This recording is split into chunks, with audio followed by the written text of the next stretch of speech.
Alright, hello, what's up mga bossing at idol ko? Welcome back sa panibagong vlog. Isang opportunity, nandito ako ngayon sa Ponticelli Village. Na-invite ako ng isa kong buyer, isang kilala. Shoutout sa Skyline Global Properties. Ayan, nakikita nyo po, bago ko i-vlog yung sasakyan na to, sa mga kababayan nating OFW, sa mga naghahanap dyan ng properties nationwide, malaking bagay po, talagang legit na matutulungan po tayo nila.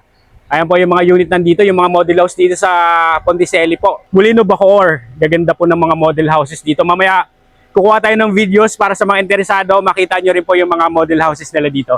Pero ngayon, etong unit natin na gwapo dito sa harap ko, eto po meron tayo ditong 2013 acquired na Ford Fiesta 1.6 Trend. Automatic transmission, gas yung engine nito, odometer. 62,000 kilometer ang tinakbo, legit po ang mileage nito. Money back if tampered po tayo mga bossing. Napaka-fresh nito, super loaded na to. Kaya sa mga naghanap dyan ng first car nila, highly recommended to mga bossing. Talagang formado na to, sporty look na to. For only 268,000 there to compare mga boss, kasama ng transfer of ownership. Pero wala na kayong gagawin dito, literal na sasakyan nyo na lang to. Ayan, shoutout po sa family ni Sir Dave. Sila po yung nag-invite sa akin dito. And salamat sa opportunity na to at saka sa mga kababayan natin naghahanap ng mga properties dyan. And malaking bagay po, matutulungan po tayo ni Sir Dave. Ayan. Comment down below sa video sa mga interesado at i-assist ko po kayo mga bossing at idol ko. Ayan, ikutan muna natin to. Nakita nyo naman kung ano pong mga load ng na-upgrade dito sa unit natin. Well-maintained and well-preserved unit to. Pag lamps natin, mayroon na rin siyang headlamps. Naka-Orion headlamps na po yan na LED. Napakalino na po yan. Tsaka isa pang maganda dito, 4 na gulong bago, naka-mags. Ikutan po natin lahat yan. Isa lang po sa mga upgrade na ginawa nito. Lalo pag nakita nyo po yung interior nito. Kompleto yung mga papel nito, LT1 HPG verified. Registered yan hanggang October 2026 mga bossing at idol ko. Ayan, kagwapo ng mags na ito. Naka-Evo na mags. Naka-16 po na mags, mga gulong na 4 bago. Talagang wala na kayong gagawin. Maayos yung unit, sasakyan nyo na lang to. May repeater na signal light dito. Tapos ito, naka-body kits na to. Nakikita nyo yung pormahan nito. Iba na ang tayo na ito mga bossing.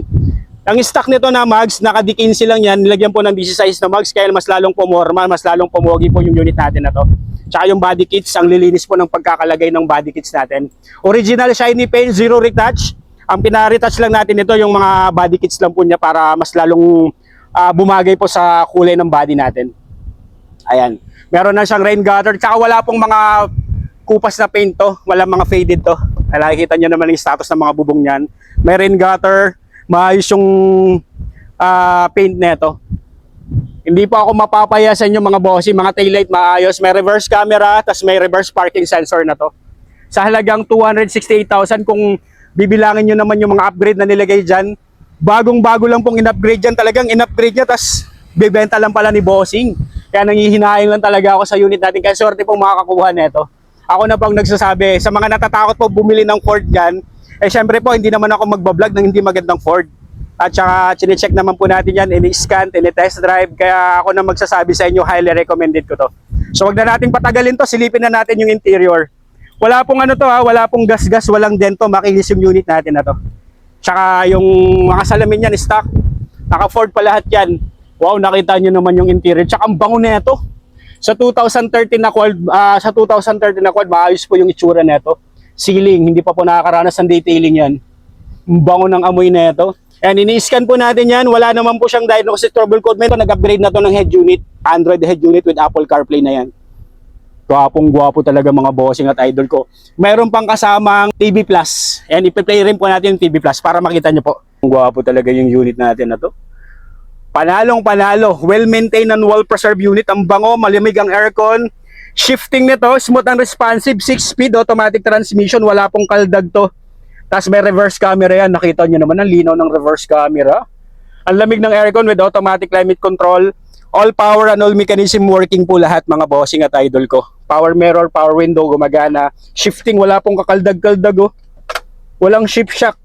Smooth and responsive, malakas sumatak, 6-speed automatic transmission mga bossing.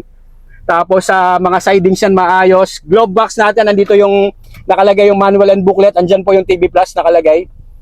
RFID, dito pa yung RFID natin. Auto ship lang pong meron tayo. Ayos na maayos. Tapos yung upuan nito, naka leather seat cover na po yan. Ganda ng leather seat cover, ganda ng kombi ng black at saka white. Presentable, presentable. Tsaka napaka-elegante na to, may armrest na to. Ginastusan talaga mga bossing. Kaya sa 260,000 kung ganito naman ang stato ng ganito naman ang itsura ng mabibili nyo, sulit na sulit 'to mga bossing. Sasabihin nila mura na lang yung value niyan, pero hindi po yun yung tinitingnan natin dito. Ang tinitingnan natin dito yung quality ng unit tsaka kung paano naman siya inalagaan at sinetap. Nakita nyo naman ang gasolina, full tank pa po. Actual mileage 62,347 to be exact. Goods na goods ang unit natin. Tsaka yung mga mating na stock, andyan pa yung mga carpet natin ito. Ayan yung stock mating, nandyan pa po. Lahat po yan, nandyan pa po lahat yung mga stock mating natin, nakalagay pa po sa lahat, intact pa po talaga yung interior nito. Kaya yung mga upgrade na ginawa sa kanya, hindi po mumurahing upgrade to. Kahit yung rear spoiler nito, original po yung rear spoiler na nakalagay niyan. Nakita nyo naman, oh. May third brake light na rin siya dito. Tsaka doon sa gitna, meron po yan sa taas. Talagang kompleto na tong unit natin. Wala na kayong isi-setup nito. Talagang sasakyan nyo na lang to. Kahit gasolina, hindi pa nyo pakakakargahan. Pultang na pultang pa gasolina nito. Ganun po talaga kaalaga yung owner natin na nakakuha nitong unit natin na nagbebenta po mga bossing. Garantisadong maayos po talaga. Siyempre po pag ako nagbablog ng Ford, I'll make sure na maayos po. Tsaka kita nyo naman yung headrest monitor niya, no? Lalaki, oh. Kaya kahit pang family service, pang personal service, talagang pang everyday use nyo to, maayos tong unit natin. Swerting makakakuha talaga nito. Pang binata, pang may asawa, pang all around, pwede to. Kahit yung mga upuan sa likod na yung leather seat nyo, nakikita nyo naman kung gaano kaayos to. Yung itsura ng view ng likod papunta sa harapan, no? Oh, Ford Fiesta lang yan, pero wala kang makikitang ganito kabihis sa kalsada. Rare mo lang makikita yung ganito kabihis na Ford Fiesta. Sa mga natatakot at nag-iisip, baka mahal ang maintenance dyan, di po ganun kaano to kasi hindi naman to mga modelong unit na maraming mga sensor. Kaya ito pong binibenta ko kahit pricey to, nakikita naman kung anong setup, tsaka elegante talaga. Hindi kayo lugi dito sa unit natin. Bagong change oil, bagong maintenance po ito. Pati ATF po, maayos pa po, kompleto. Andyan po yung record natin. Ayun, yung headrest monitor pa lang yan, no? Dalawa sa likod, maayos. Tsaka mga mating, naka-deep dish mating na rin to. Bukod pa sa stock mating na andyan pa sa ilalim, naka-deep dish mating na yan para wala na talaga kayong hihilingin pa sa unit natin. Tapos syempre, mga gulong na 4, bago. Ayo, jackpot kayo dito. Check natin engine bay na ito. Tsaka ganda ng pagka-white nito. Check nyo naman engine bay nito under the hood.